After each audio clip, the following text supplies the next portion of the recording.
আসসালামু আলাইকুম বন্ধুরা, আপনারা সবাই কেমন আছেন? আশা করি সবাই ভালো আছেন। আলহামদুলিল্লাহ আমিও অনেক ভালো আছি। এখন আমি আপনাদের সামনে একটি নতুন রেসিপি নিয়ে হাজির হয়েছি। মিষ্টি কুমড়ো দিয়ে মাছের মাথা রান্না করব।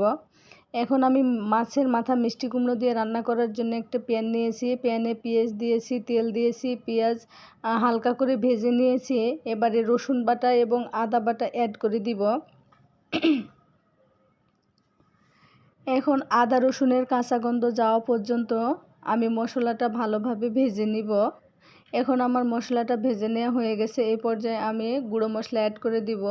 হলুদ গুঁড়ো, লঙ্কা গুঁড়ো, জিরা গুঁড়ো, ধনিয়া গুঁড়ো এবং তেজপাতা সবগুলো একসাথে মিক্স করে দিব এবং মশলাটা যেন না পুড়ে যায় সেজন্য অল্প পরিমাণে পানি দিব। অল্প পরিমাণে পানি দিয়ে ভালোভাবে এখন আমি নেড়ে চেড়ে মশলার সাথে মিশিয়ে নিব এবং ভালোভাবে মশলাটা কষিয়ে নিব। একই সবজি বিভিন্ন রকমভাবে রান্না করলে বিভিন্ন রকম টেস্ট আসে।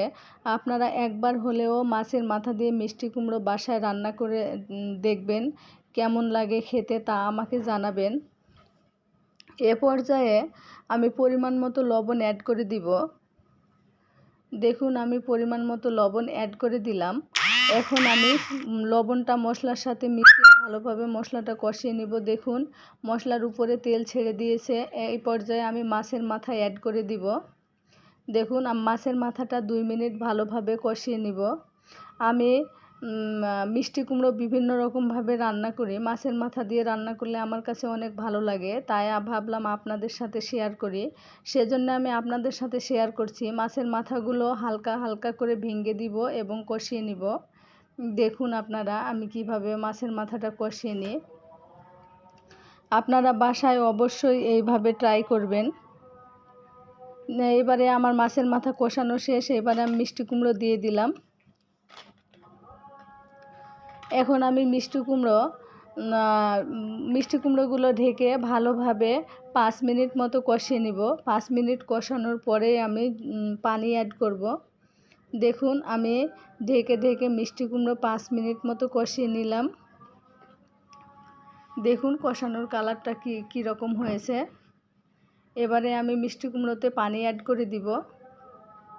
দেখুন একদম তেল ছেড়ে দিয়েছে, ভালোভাবে কষানো হয়ে গেছে, দেখেই বুঝতে পারছেন।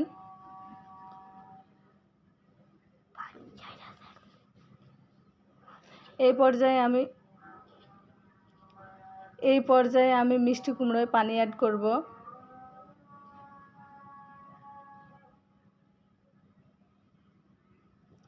এখন পানি অ্যাড করার পরে আমি মিষ্টি কুমড়োগুলো ঢেকে 10 মিনিট রান্না করব। 10 মিনিট রান্না করলেই মিষ্টি কুমড়োগুলো একদম রেডি হয়ে যাবে।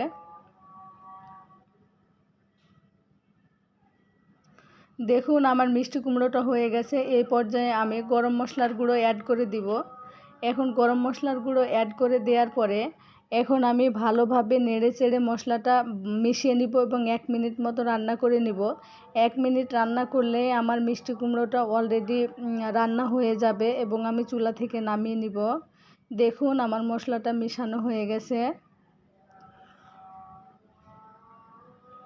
দেখুন আমি ভালোভাবে মিশিয়ে নিলাম এবং 1 মিনিট রান্না করে নিলাম। এবারে চুলা থেকে নামিয়ে নিব এবং পরিবেশন করে ফিরে আসব।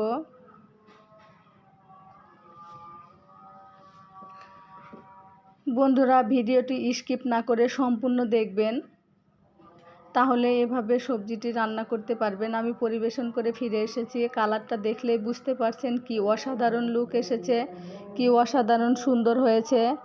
দেখুন অনেক সুন্দর কালার এসেছে, দেখলেই বুঝতে পারছেন অনেক টেস্ট হবে। আপনারা বাসায় একবার হলেও এইভাবে মিষ্টি কুমড়ো রান্না করবেন এবং আমাকে কমেন্টে জানাবেন। আমার ভিডিওটি যদি আপনাদের ভালো লাগে তাহলে আমার চ্যানেলটি সাবস্ক্রাইব করে দিবেন, লাইক করবেন, কমেন্ট করবেন, শেয়ার করবেন। ভিডিওটি স্কিপ না করে সম্পূর্ণ দেখবেন, অনুরোধ রইল আপনাদের কাছে। আমি কিন্তু কষ্ট করে আপনাদের জন্যই ভিডিওগুলো বানাই। আমার চ্যানেলটি সাবস্ক্রাইব করলে সর্বপ্রথমে আপনাদের কাছে আমার ভিডিওগুলো পৌঁছবে। আমি প্রতিদিনই ভিডিও আপলোড দিয়ে থাকি, সেই ভিডিওগুলোই আপনাদের কাছে আগেই চলে যাবে। তাই আপনারা আমার চ্যানেলটি সাবস্ক্রাইব করে দিবেন এবং আমার পাশে থাকবেন। আমিও আপনাদের পাশে থাকবো ইনশাল্লাহ। আমার জন্য দোয়া রাখবেন, আমিও আপনাদের জন্য দোয়া রাখব। সবাই ভালো থাকুন, সুস্থ থাকুন। আজকের ভিডিওটি এ পর্যন্তই। ওকে বন্ধুরা, আল্লাহ হাফেজ।